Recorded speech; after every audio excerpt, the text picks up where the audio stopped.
Once I had my portfolio images ready to put online, I had to have somewhere for art directors and editors to find them. Some artists like to use sites like Instagram or Behance to showcase their portfolios, but I'd read that it's generally advised to have a place on the internet that would be all mine. That way, it's not susceptible to disappearing due to the whims of a social media platform, and I can build it to fit what I like or need. When I decided later on to include things like a blog and a shop, it was easy to do because I already had my own website. Also, at least in my experience with using Squarespace and a Google Workspace email, it let me have an email with my domain name as the address, and that felt a lot more professional to me.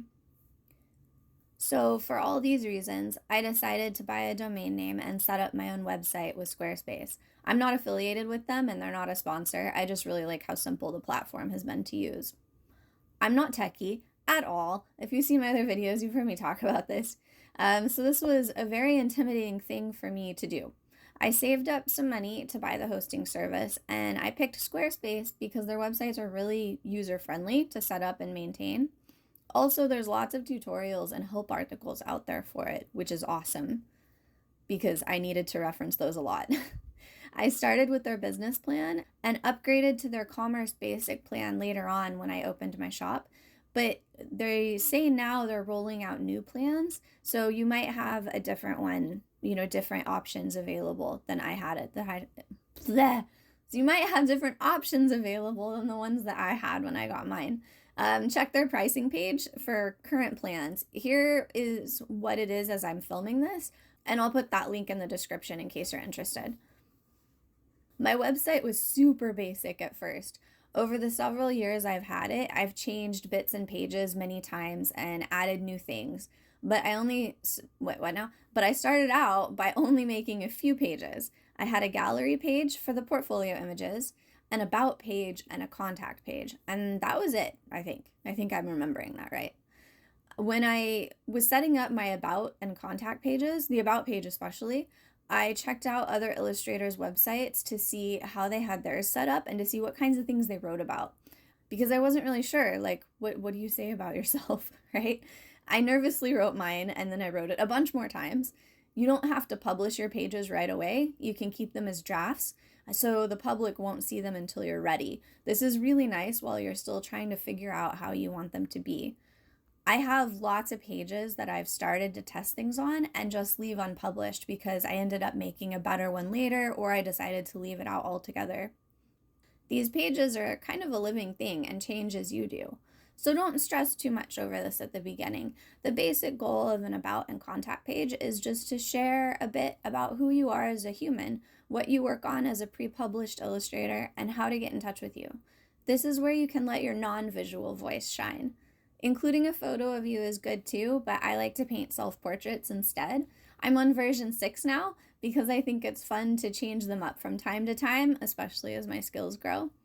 Of course, I also needed the portfolio gallery page to showcase my pieces, but more on that part in a minute.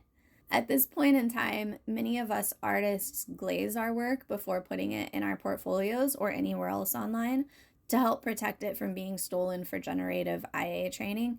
If you'd like to check that out before putting your art on your website, see the University of Chicago's Glaze program website. I recommend checking out that main page, but also their Glaze Info page and their FAQ page, and I'll put those links in the description for you too. For the colors of my website, I picked green with a splash of yellow or orange every once in a while. Like you saw, the background of my pages is dark green. I think this might be weird. Of all the Illustrator websites I've seen, almost everyone has a white background. That does look better with the artwork.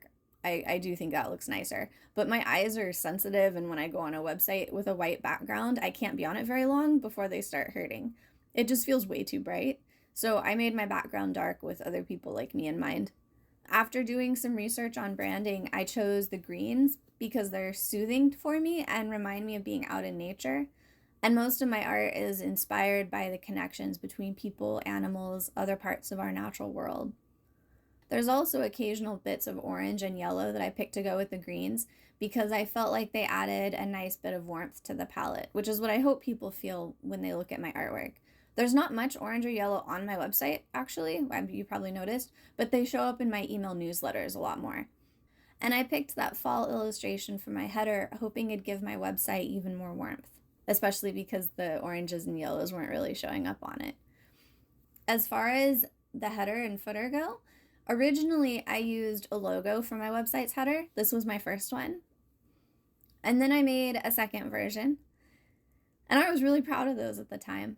And then I changed it up and made one based on one of my favorite characters that I created a little bit later, this little skunk. And I since have reworked that one, and it's grown and changed along with the rest of my stuff. It looks like this now. But then I decided I wanted to use the fall illustration instead. That was actually hard to figure out how to do. I ended up having to add an empty section below the header and put the image in that section and have it extend into the header. But it worked. If you're using Squarespace and would like to do the same kind of thing, let me know in the comments and I'll try to make a short walkthrough for it. My footer was a lot more simple. I tested it with an image, but it looked way too busy, so I decided to just keep it plain. My current footer has an email sign-up form, my business policies, and my navigation links to the other pages, but when I first started, it just had the navigation links. My headers and footers are all connected, so whatever changes I make affect every page, except if I'm adding an image that extends into it, like the illustration. But anything that I actually place in the header or footer ends up on the same page. I'm kind of like making a Word document or something. For the portfolio, I wish I had photos or a screen recording from my earliest versions to show you, but my current one is going to have to do. When I put the images in my gallery, I put the one that I consider my best piece first and the second best one last. I do include the titles to my pieces, but you don't have to. Actually, most portfolios that I've seen don't do that. I've heard it's best to have the entire image show in your gallery of each illustration instead of having pieces cut off of them to fit like a certain size or shape, like a square. My first version had them all as squares, but I've since learned that it's preferable for editors and art directors to be able to see each whole piece at a glance. Also, I try to make sure a viewer is able to see the picture enlarged somehow too, like if they click on it. And then how mine is set up, they can click on it and then just go through the pictures large that way as well, instead of having to scroll down the page. As I made more work, I added it to the gallery. I started out with just those first 10 pieces that I showed you in part 4. Now I usually have between 18 to 25 pieces in my portfolio. I've heard lots of differing opinions on how many to have, but mine tend to end up in that range, usually around 20. I still make new work to update my portfolio with, and I move pieces around a lot to help them flow better visually. And every 3 to 6 months or so, I take out some work that's older or not at my current skill level and add some updated pieces. So the portfolio is kind of alive too. It keeps growing and morphing and becomes a new thing each time, shedding its old skin every 6 or 9 months, especially because our skills are growing so much in the beginning. It's important to keep updating it with new work because that's what gets sent out to publishers every few months or so. I'll just mention a few other pages that you might like to have at some point. Once you get some professional work, you might like to make a page just for those books that you've worked on for clients. Before that, though, you might want to do something like a process page. Before I had any published books to show, instead of a books page, I had a process page. And I broke down how I make an illustration from concept through to the finished art. I figured that way an art director or editor could see that I was serious about my work, and they could see how I worked too. I ended up disabling this page later because I ran out of room in my navigation bar, but maybe I'll update it with how I work now and add it to my more drop down. I like that idea actually. You also might want to add an email sign-up page if you decide to get a newsletter going. My letter from the art studio, goes out once a month, and I love writing it because I get to share more about my life and process than I really do anywhere else. So if that's something you'd like to do too, it might be nice to make a sign-up page where the form for that is all there is on the page. As a side note, decorating other pages with some of my favorite older pieces is a fun way I can still show them even though they aren't in my portfolio anymore. So I enjoy doing that and then switching those out with other favorites as they come along. Oh, and a note about picking fonts. I picked mine after doing some typography research about mixing fonts and pairing a decorative one with a simple one. And I picked ones that are allowed to be used in certain ways, because I want to use them to market my business without infringing on the font creator's copyrights. Both fonts I use are on Google Fonts and are under the SIL open font license, so hopefully that gives you like a starting point for your research. I'll link to them in the description for you. Definitely make sure you're checking the licenses for any fonts that you're interested in.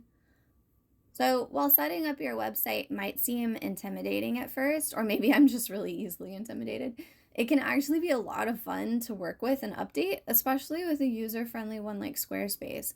I really enjoy days where I get to write for my blog or update my portfolio or about page, because managing my website is pretty simple to do now that I'm used to how it works. There was a learning curve, and now I find it relaxing. And working on my website is a nice, like, kind of different way for me to be creative. I wasn't expecting that when I started, so it was a cool surprise. And when you're all set up, well, at least with your first version, you'll have a home for your art that's all yours, and it can grow along with you. Of course, one of the main goals of an illustrator's website is to show their work, but before I advertised that work to potential clients, I wanted to practice by making a book mock-up or dummy and my own finished book. The dummy was a submission for the SCBWI Don Freeman Work in Progress Grant, and the finished book was made as a very personal gift for my family. I learned so much in the process of making both of them. I highly recommend making a practice book or two before trying to get professional work. No amount of making one-off portfolio pieces or even a narrative set will teach you as much as trying to make a full dummy, and especially not as much as an entire book from start to finish.